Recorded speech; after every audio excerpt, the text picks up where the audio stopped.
candidate. What would be your role in New Democrats if you were elected chair? And does this organization need to continue?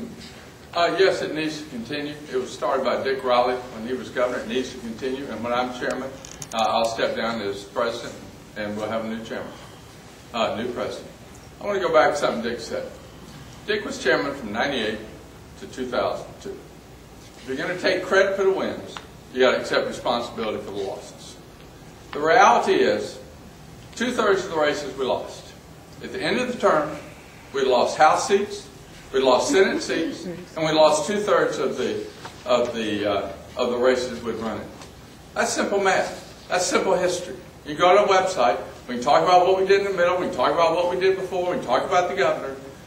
But in my world, if you lose 66% of the time, you're really not prepared to be credible talking about winning. Thank you. Right, this one is for both of you. So Phil, if you remain there, what direct steps would you take to develop a message that will be attractive to all South Carolinians, other than vote for me, I'm a good guy? So the focus here is, what's the message? Yeah. The one thing that Jim Hodges and Dick did brilliantly in 1998 was they developed a message that said, vote for Hodges, you get the lottery, we're going to spend the money on education. Wonderful message.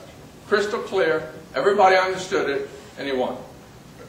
You lose the message, you get fogged up, it's harder to do that in government. But that's what we got to do again. And I submit to you that that message is, we're the party that's going to transform public education from pre-K to post-grad. And if you go on our website, philnova.com, we talk about how we can do that. We talk about why. Not only is it the right thing to do, but it's smart politics. 62% of independents said, I'm in favor of raising taxes even if it goes for education. Who do we have to win back? Suburban white women and upper educated white males. What is the one issue that we have credibility on, that they believe we're better at, is education. We need to be the party to ruthlessly reinvent education in a way that attracts people to our party because they think we mean something and we stand for something. Thank you. Phil is 100% wrong about why we won in '98. Couldn't be more wrong. We didn't win because of the lottery. How many of you remember the Bubba commercial? Remember Bubba? Oh, we and George just loved David Beasley. David Beasley's negatives were 52% on election day. Jim Hodges did not win in '98. David Beasley lost because we drove his negatives through the roof. I was in the meetings. Phil was not. I was there every day. And what we've got to do is we've got to drive the net. We've got to explain to these independents out there who, in a default situation, are going to pull that R lever, that why that is unacceptable. We've got to make sure they understand Nikki Haley is bad for education. Education is important. What's she doing? Bad for health care, 2% cut in Medicaid, throwing women and children first over the side of the Titanic. And so we got to define them in a very negative way. So that's what I would do as chairman, and I've done it before, and we won. Dick repeats to say that this is for both of you, and is something we've touched on. But given the extreme positions of our current governor and the Republican Party, and certainly we've touched on that with regards to education, she's throwing us under the bus. What will you do to attract those disaffected by the Tea Party and the extreme right? Well, we've got to define them, first of all, as being extreme. I don't know whether you all saw the state newspaper this morning, but they had a poll of Republican voters. A majority of Republican primary voters believe that Barack Obama was not born in the United States. They believe that he is a Muslim. They believe he's a socialist. Now, where did they get that information? They got it in the absence of a message to the contrary. And so we have to develop our own very aggressive way of defining Nikki Haley. She's someone that's writing a book after 90 days in office. 90 days in office, she's writing a book. Well, with her, the education system under her tenure, no one will be able to read the damn thing. So, I mean, I think we have to be very acerbic. Hyperbole's good, humor's good, acerbic, because that's what people remember. And I'm a trial lawyer. I go to juries every week, and that's what works with people. You know, a 5-point plan, a 10-point plan, you know, nobody hears that crap. You've got to cut through it, and you've got to get to it where they hear you. Thank you. I was so enthralled with Dick's eloquence, I forgot the question.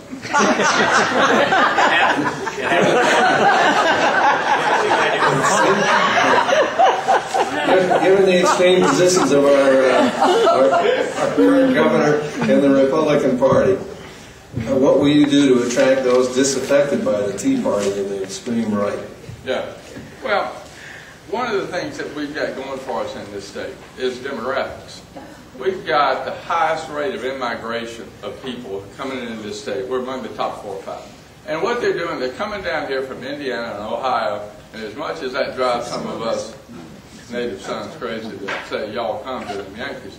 But what they do come, when they come, many of them are used to voting Republican at home. But when they get here, they look at those guys over there, the Republicans, say, well, wait a minute, I ain't one of them. But what we've got to do is to welcome them and bring them into our party. Encourage them to run. Encourage them to have leadership roles. Encourage them to be part of rebuilding, remaking, reinventing the grassroots up. Not just the same way we've been doing it over and over and over and over again. Because that don't work. Demonstratably, it don't work. So we've got to bring those new people in who have different interests, different messages, and respond in different ways. And if we don't do that, if we don't bring those people in, we're going to do the same thing we did last time, and the last time, and the last time, which is lose. And I'm damn tired of losing. All right. This again, Phil, if you stay there, this is for both of you, and we're starting to overlap a tad on these. Please tell us specifically what steps and actions you will take to build the party in South Carolina, the specific steps that you institute. Right.